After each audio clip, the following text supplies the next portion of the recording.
Renee from Raw Branded, and today I want to talk more about um,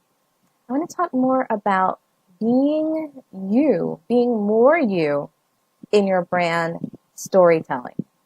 Let's talk more about this. Being more you in your brand storytelling. What does that look like, and is that possible? Last week I talked about utilizing your voice, right? Your tone of voice, the way you say things to highlight your personality, to really bring that out there so people can get familiar with it, right? So it stands out. And that's one technique that you can use, but don't forget about your personality, right?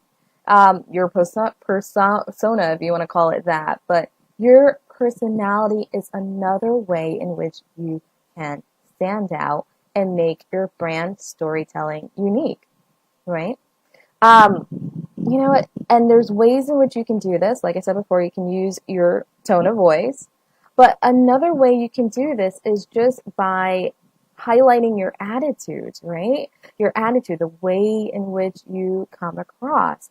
You want to make sure that you're honing your approach, your overall tone, the way in which you share your message, right? What is that like? What is that like for your potential clients, right? The other way in which you can do this and really pull out your personality and really make it shine is by really focusing on your values. What are the things that you value? If you're someone who is really pro female empowerment and that makes sense for your business, then by all means, tie that to the business. Really bring that to the forefront. That's something that you value, you're passionate about, and it makes sense for the service that you provide. Then don't hide it. Bring that out to the forefront and let people know that that's what's linked to your business and what makes sense for your brand. So, another way to showcase your personality. The other way you can do this is by just your style. Like what is the atmosphere that you set? Is it low key? Is it more rugged? Is it expensive? Or is it educational? Like the setting right now. Right now, the vibe that I'm setting is educational. And the reason being is because my background is in education. So I'm setting the tone that this is an educational space that's, low key, and we're here learning together and I'm here to guide you, right? So going back to expensive, another example, just so you can wrap your head around examples of personalities. Hey, examples of brand personalities are, think of even bigger brands like makeup brands. For instance, MAC and L'Oreal. Now, for you guys out there who are watching, and I see you, you may be like, what is that? MAC and L'Oreal. So hang on, ladies who get this. Okay, they're both very expensive makeup brands, big brands, highly successful, but very different. They're like night and day. MAC is known for embracing artists and countercultures, and in fact, their brand ambassadors tend to be, people who are reflective of being artistic and leaning more along the sides of adventure and being more, out of the box, right? Versus L'Oreal tends to be the brand that's classic and, they want to be more sophisticated. That's their approach. Both brands will give you a nice bold lip, okay? You can get the same, probably identical shade from either brand, but they're so different because they're speaking to a different woman, right? And therefore the brands are reflecting that woman, right? It's the same thing with you and your personality, your brand personality.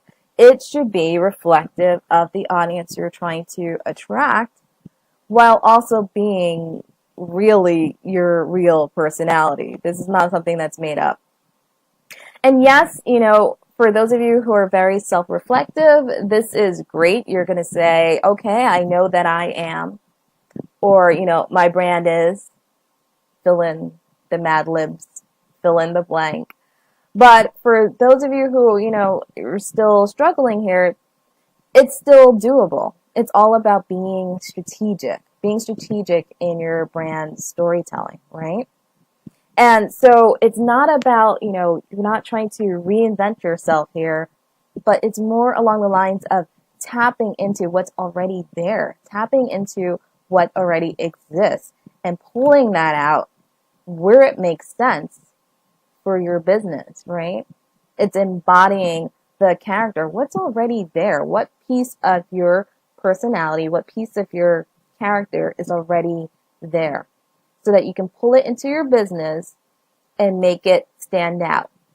That way people always know that you are, for instance, you're the funny financial advisor, or you're the charismatic copy curer, or you're the wholesome healer. I don't know why I love alliteration, but I really do.